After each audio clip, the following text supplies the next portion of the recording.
한신 덕분에 관중을 차지한 유방은 항우가 제나라의 반란을 진압하러 동쪽으로 떠났다는 희소식을 듣게 됩니다. 그는 항우가 비운 심장부 팽성을 함락시키기 위해 무려 56만 명이라는 어마어마한 제후연합군을 끌어모았죠. 압도적인 숫자의 대군을 이끌고 진격하는 유방의 기세는 그야말로 천하를 이미 다 가진 듯 위풍당당했습니다. 초나라의 심장인 팽성은 항우의 부재 속에 제대로 된 저항 한번 해보지 못하고 유방의 손에 허무하게 떨어졌습니다. 유방은 마침내 가장 강력한 라이벌의 안방을 차지했다는 짜릿한 승리감에 취해 이성을 잃고 말았죠. 피 한 방울 흘리지 않고 거둔 너무나도 싱거운 대승리가 오히려 유방의 눈을 완벽하게 가려버린 것입니다. 팽성에 입성한 유방과 56만 연합군은 승리에 도취되어 연일 호화로운 술판을 벌이며 승전보를 울렸습니다. 괴물 같은 항우가 두 눈을 시퍼렇게 뜨고 살아있다는 사실을 까맣게 잊은 채 군대의 규율은 바닥에 떨어졌죠. 거대한 팽성은 순식간에 술과 여자 그리고 오만함으로 가득 찬 한나라 군대의 거대한 놀이터로 변해버렸습니다. 한편 제나라에서 전쟁 중이던 항우는 자신의 심장부인 팽성이 함락되었다는 충격적인 비보를 전해 듣고 화산처럼 분노했습니다. 그는 보병들을 그곳에 남겨둔 채 오직 3만 명의 최정예 기병만을 이끌고 팽성을 향해 번개처럼 말머리를 돌렸죠. 감히 자신의 빈집을 털어간 쥐새끼 같은 유방을 단숨에 찢어 죽이겠다는 항우의 서늘한 살기가 천지를 진동했습니다. 항우의 3만 기병은 밤낮을 가리지 않는 미친 듯한 속도로 행군하여 동트기 전 유방의 진영에 벼락같이 들이닥쳤습니다. 술에 취해 깊은 잠에 빠져있던 56만 연합군은 갑작스러운 항우의 등장에 경악하며 제대로 된 무기조차 들지 못했죠. 전투라기보다는 전신 항우가 이끄는 사신들의 일방적이고 무자비한 대학살이 피비린내 나게 시작되었습니다. 하늘을 찌르던 56만의 대군은 압도적인 항우의 무력 앞에서 공포에 질려 벌레처럼 흩어지며 짓밟혔습니다.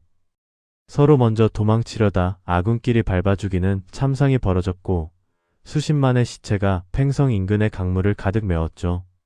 강물이 시체로 막혀 흐르지 못할 정도로 끔찍했던 이 전투가 바로 초안지 역사상 최악의 참사인 팽성대전입니다. 밖에서 들려오는 끔찍한 비명의 잠에서 깬 유방은 사태의 심각성을 깨닫고 사색이 되어 도망칠 준비를 했습니다.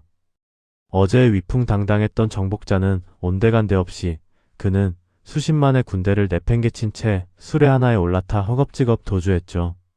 항우라는 괴물을 얕본 오만함의 대가는 유방의 모든 것을 앗아가는 가장 참혹한 생지옥으로 돌아왔습니다.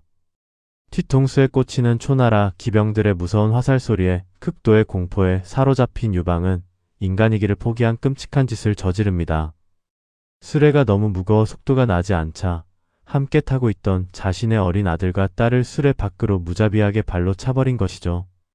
오직 자기 혼자 살아남겠다는 짐승 같은 생존 본능 앞에서 아버지의 부성애마저 산산조각이 나고 말았습니다. 이 미친 짓을 목격한 충직한 마부하후영은 기겁하며 수레를 세우고 울고 있는 아이들을 다시 주워 태웠습니다. 유방이 칼을 뽑아 들고 당장 하후영을 죽이겠다고 협박했지만 그는 목숨을 걸고 왕의 핏줄을 지켜내며 채찍을 휘둘렀죠.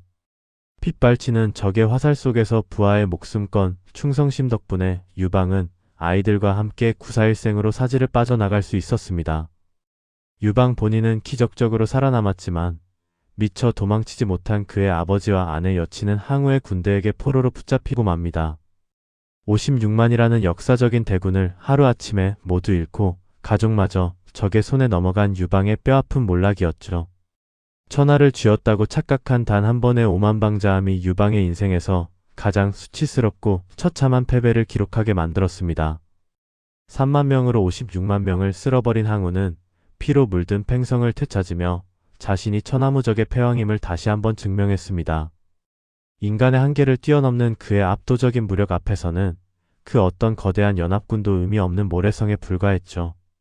하지만 승리할수록 더욱 잔혹해지는 항우의 폭력성은 서서히 사람들의 마음을 멍들게 하고 있었습니다. 패잔병들을 수습하여 평양으로 도망친 유방은 비로소 술에서 깨어나 자신의 어리석은 짓을 뼈저리게 후회하며 통곡했습니다. 수십만의 부하들을 죽음으로 몰아넣은 참혹한 대패는 유방의 뼛속 깊이 항우에 대한 근원적인 공포를 새겨 넣었죠. 하지만 그는 이 최악의 절망 속에서도 결코 삶을 포기하지 않고 흩어진 마음을 다잡으며 재기를 다짐합니다. 유방은 급히 대장군 한신을 호출했고 한신은 신출귀몰한 능력으로 패잔병들을 규합하여 항우의 진격을 막아낼 철통 방어선을 구축했습니다. 모든 것을 잃은 군주 곁에 천재적인 신하가 다시 방패가 되어주며 멸망 직전의 한나라는 기적적으로 숨을 고르게 되죠. 진정한 리더의 그릇은 가장 높은 곳에 있을 때가 아니라 모든 것을 잃고 바닥에 떨어졌을 때 어떻게 일어서는가에 달려 있습니다. 초안치 최대의 전투인 팽성대전은 끝날 때까지 결코 방심해서는 안 된다는 차가운 인생의 진리를 우리에게 가르쳐 줍니다. 아무리 유리한 상황이라도 오만함에 취해 경계를 늦추는 순간 파멸의 칼날은 가장 약한 목덜미를 정확히 노리고 들어오죠. 승리에 도취되어 춤추던 56만의 대군이 하룻밤새의 강물을 덮는 시체로 변해버린 끔찍한 역사의 경고입니다. 지옥 같은 패배를 딛고 일어선 유방과 인간의 한계를 초월한 무신항우의 핏빛 대결은 이제 완전히 새로운 국면으로 접어들었습니다. 압도적인 무력을 가진 괴물을 쓰러뜨리기 위해 유방은 이제 처절한 인내와 치밀한 두뇌 싸움으로 승부수를 띄워야만 하죠. 잿더미 속에서 다시 타오르는 한나라의 반격과 천하를 걸고 벌어지는 진짜 영웅들의 소름 돋는 사투가 웅장한 막을 올립니다.